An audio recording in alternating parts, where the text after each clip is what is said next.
Naam, mpenzi mtazamaji wa Wachokonozi. Bwana, tunaendelea na majadiliano ya hapa na pale, tunachambua mambo kichokonozi.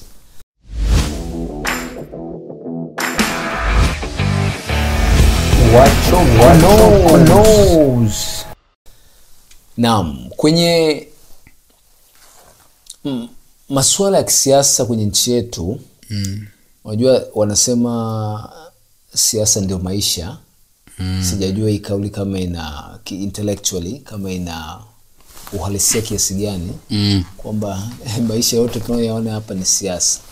Na hata baadhi ya watu ambao wanasema mimi mambo ya siasa bana, mimi sitaki kabisa kujihusisha na mambo ya siasa. Lakini wataalamu wa siasa au baadhi ya watu wana siasa wanasema siasa ni maisha. Sasa kwa mwenendo wa kisiasa wa nchi yetu kumekuwa na of course matukio tunayasikia, na hatutasita kusema ni matukio ya utekaji ambayo yanaendelea. Sijajua ni uhalisia kiasi gani kuhusu matukio hayo ama ni drama. Sijajua uhalisia kiasi gani, lakini kuna matukio tunayasikia ya watu kutekwa na tunaona kwenye vyombo vya habari. Kuna baadhi ya watu ama vyama vya kisiasa hasa upinzani wanakemea matukio hayo yanayotokea, na baadhi ya watu ambao wako kwenye vyama vya upinzani wanatekwa. Na sio hao tu, kuna watu ambao pengine hawafahamiki, hawako kwenye vyama vyovyote, sio wanasiasa, lakini pia kuna utekaji wa watu hao. Sasa kuna baadhi ya watu wanazungumzia swala hili na kulikemea. Kwa mujibu wa takwimu ambazo zilitolewa nimezisikia kwenye vyombo vya habari na baadhi ya watu tunawaita wanaharakati, wale walio advance sasa, wakina Gwajima, kwa mujibu wa press yake aliitisha juzi, anasema ni zaidi ya watu 80 wanatekwa kwa muda fulani, sijui ni mwaka mmoja au miezi kadhaa imepita.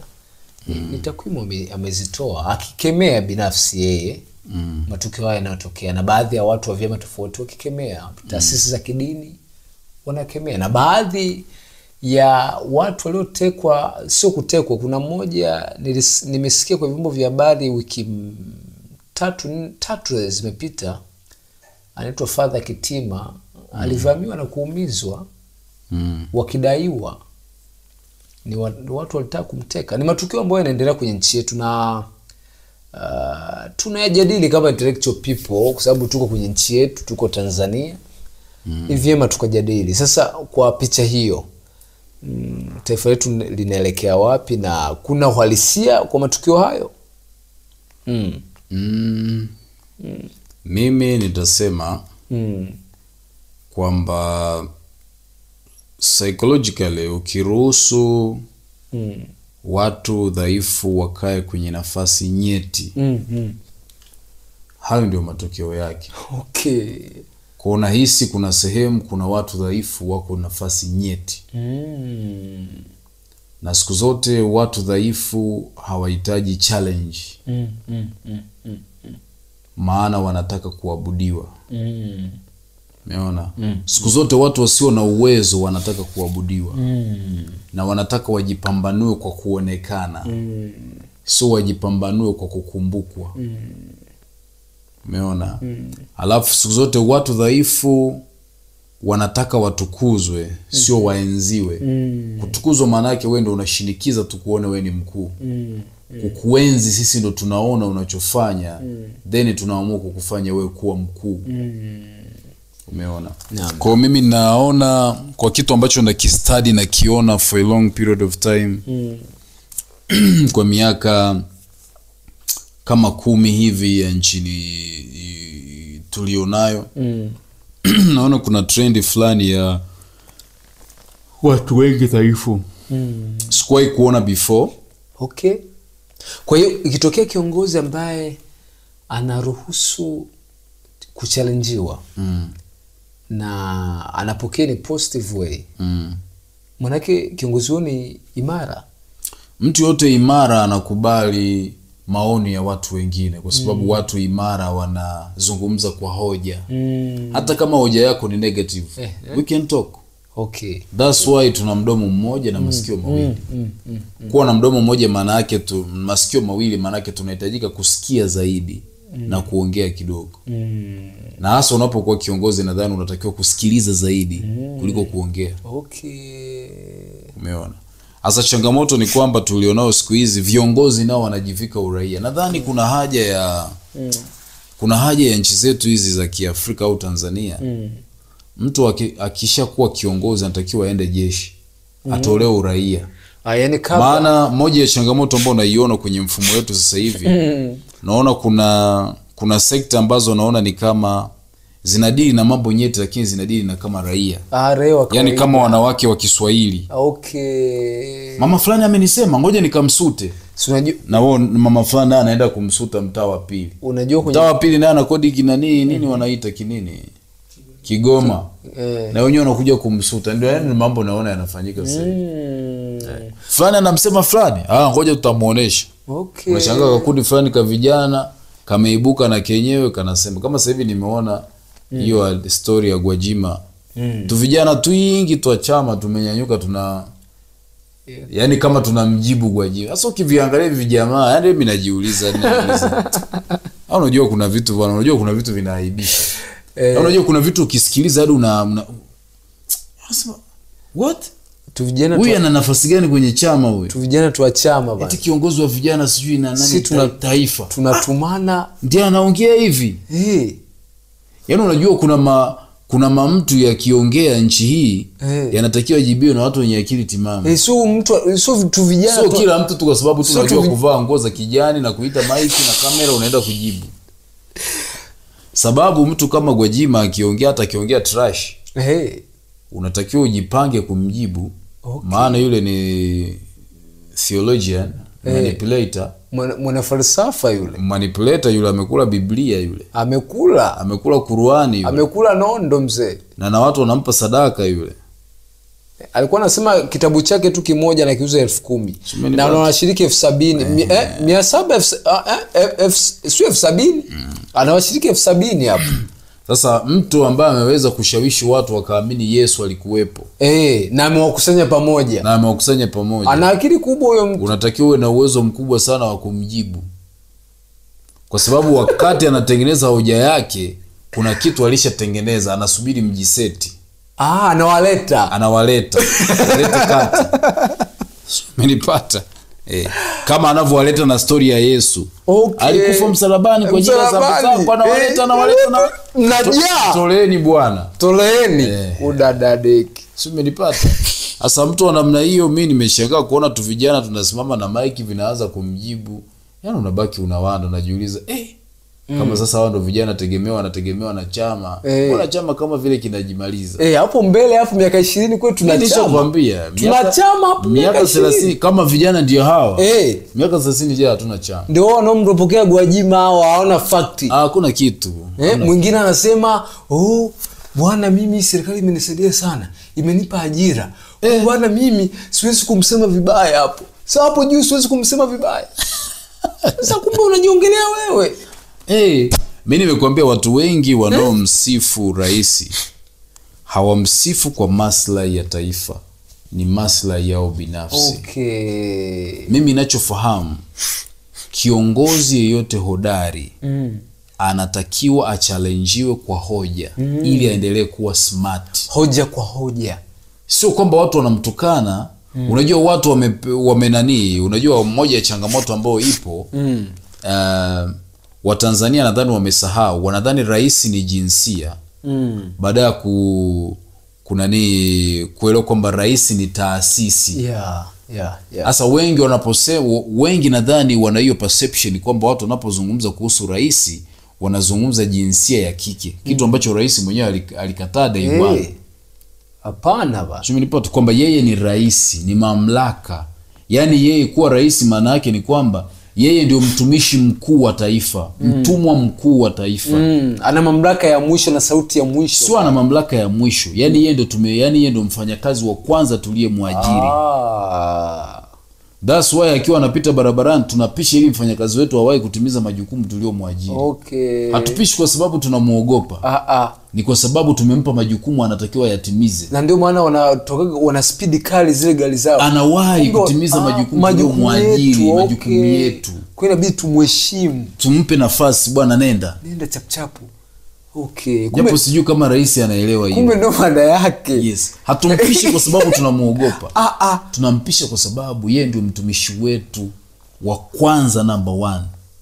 Akafanya majukumu yake. Akafanya majukumu tuliyompa na akaahidi atayasimamia kupitia katiba. Na ndio maana tunapisha magari haya. Ndio maana mimi nikisikia mtu anasema watawala, hatuna watawala.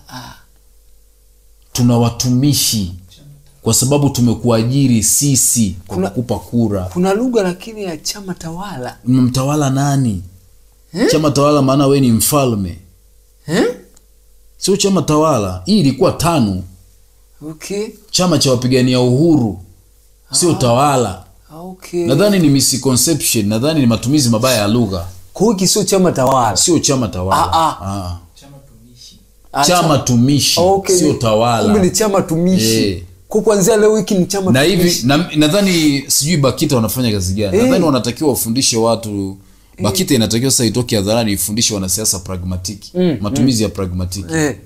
Au sijui wafundishwe kitu gani. Sijui semantics I think, sijui pragmatic I don't know. Nadhani wanatakiwa wafundishwe wanasiasa. Nadhani wanatumia misamiati visivyo. Hatuna chama tawala, maana hii sio nchi ya kifalme, sio nchi ya kidikteta, ni nchi ya kidemokrasia. Maana yake tuna chama kilichoko madarakani, chama tumishi. Yaani chama tulichokiamini kitutumikie. Kwa mujibu wa katiba yetu na malengo ambao wametuuzia tukayanunua. Kitutumikie, sio chama tawala. Okay. Maana yake unatutawala wewe ni dikteta. Okay. Tutajiuliza maswali ukishatuambia wewe ni chama tawala. Tutajiuliza, je, hao watu 80 wanaopotea wewe ndio unahusika? Maana wewe ndio mtawala, unatutawala. Kututawala maana yake unatudhibiti. Sasa ingekuwa ni chama tumishi. You see, kututawala maana yake unatudhibiti. Okay. Shumenielewa? Ila chama tumishi? Chama tumishi maana yake ni kwamba unatutumikia, unatuwezesha to evolve. Alafu tunaweza sasa kama ni chama tumishi, tunaweza kujadiliana na wewe, maana wewe ni mtumishi wetu. Na tunaweza tukakupa mawazo mbadala. Mawazo tofauti na ambao uko nayo wewe. Kwa lugha nyingine kukosoa au tuiondoe hiyo. Sio kukosoa. Hatukosoa. Tunakuchochea. Okay, bana wewe mfanye. Ndio maana mimi ukiniambia vyama vya upinzani nakwambia hakuna vyama pinzani. Kuna vyama chochezi. Okay. Maana mimi ninapoangalia kwa mfano hicho wanaita chama tawala. Kina ilani zake wametoa kama hii mpya waliotoa. Umenipata? Sasa utatimizaje ilani we mwenyewe? Lazima uwe na watu wanaokuchochea. Wanachama wako hawezi kukuchochea. Kwa lazima uwe na watu ambao si wanachama wako wanaokuchochea. Kwa mimi ukiniambia sijaona vyama pinzani, kwa sababu sijaona vinapinga kitu. Sijaona vinapinga katiba.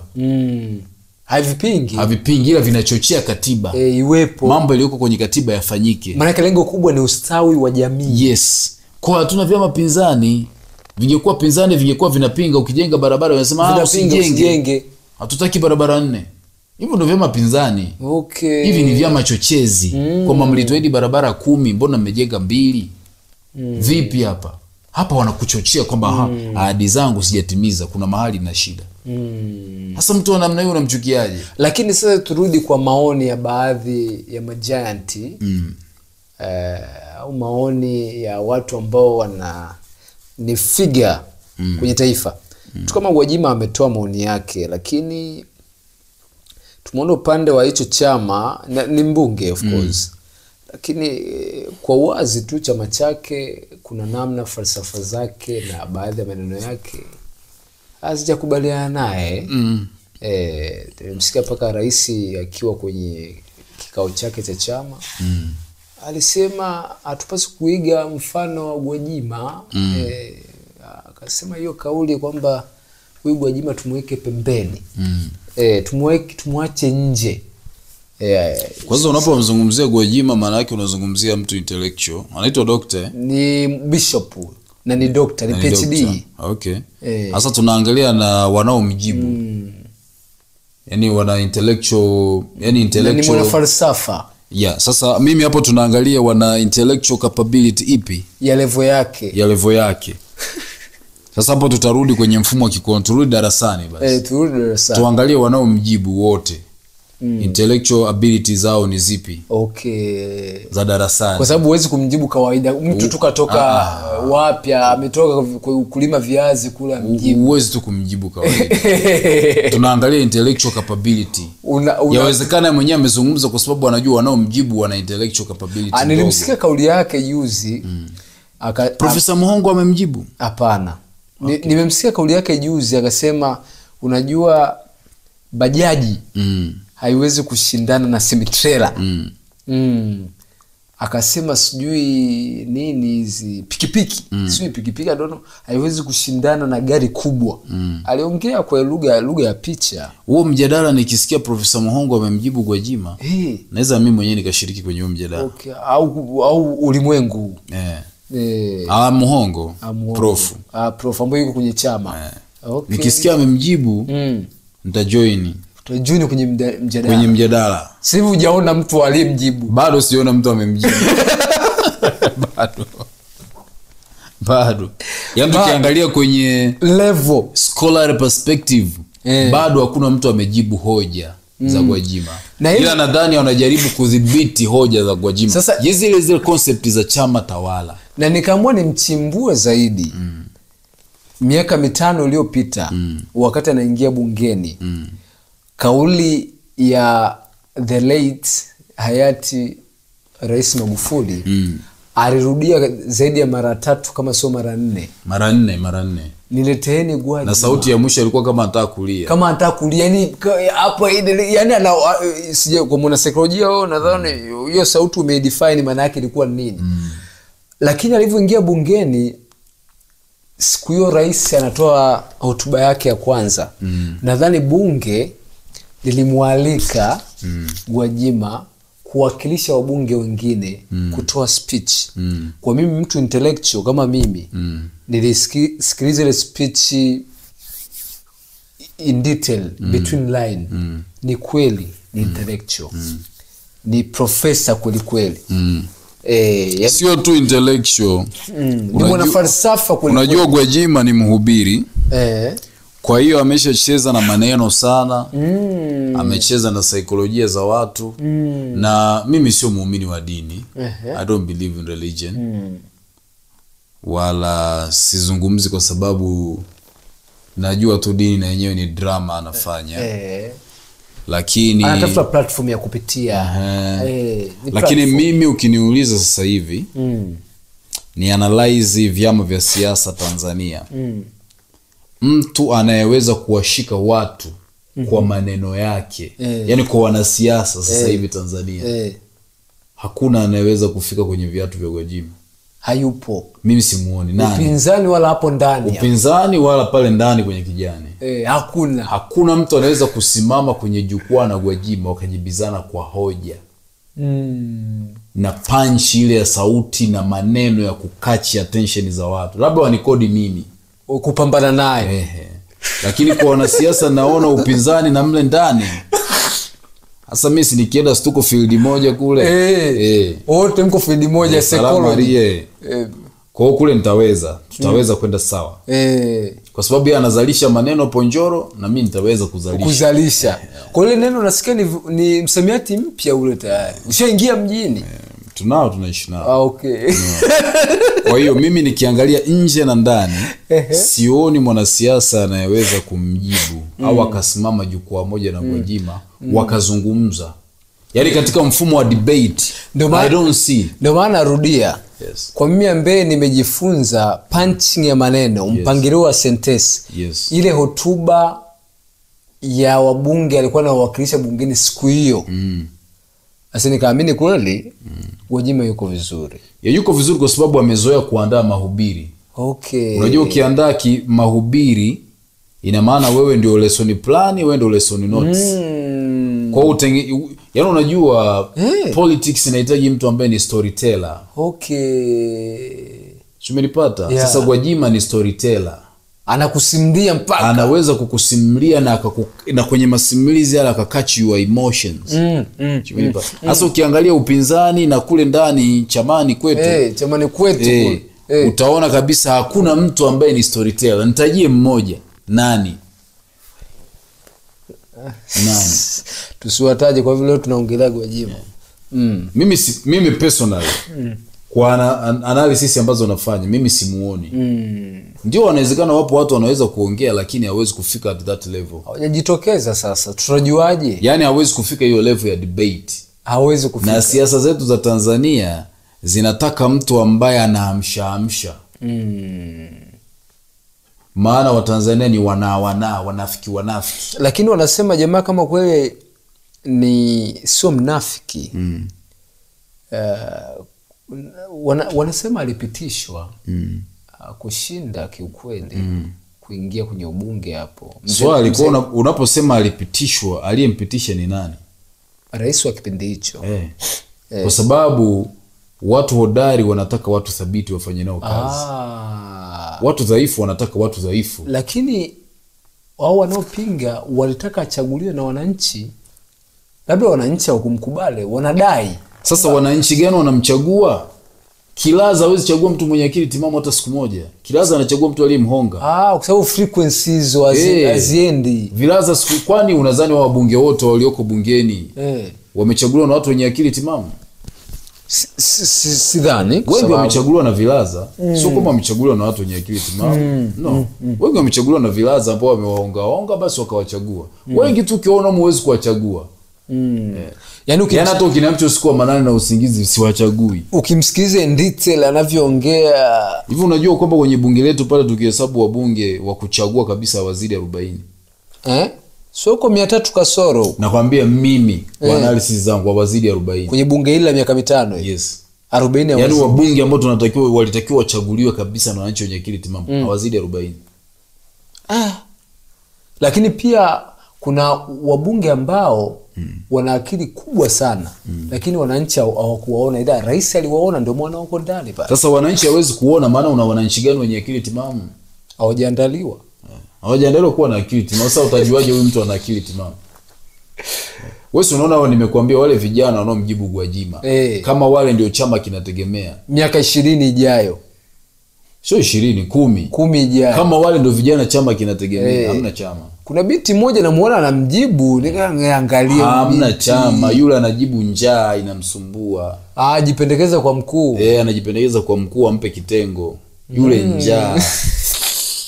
Mimi nimekuambia kama Muhongo amemjibu, mimi ningeingia kwenye hiyo hoja. Sijaona kwa kweli. Sijaona.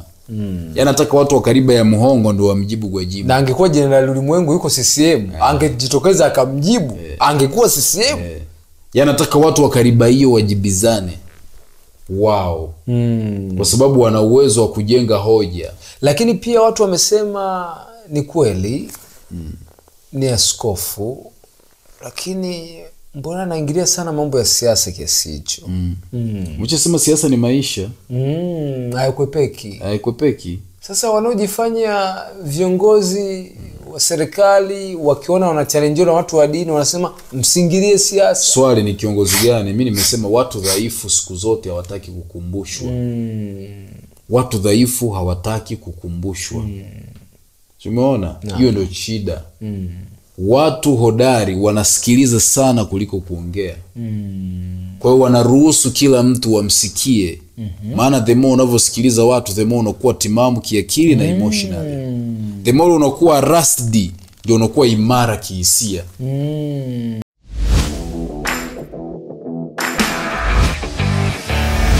Wacho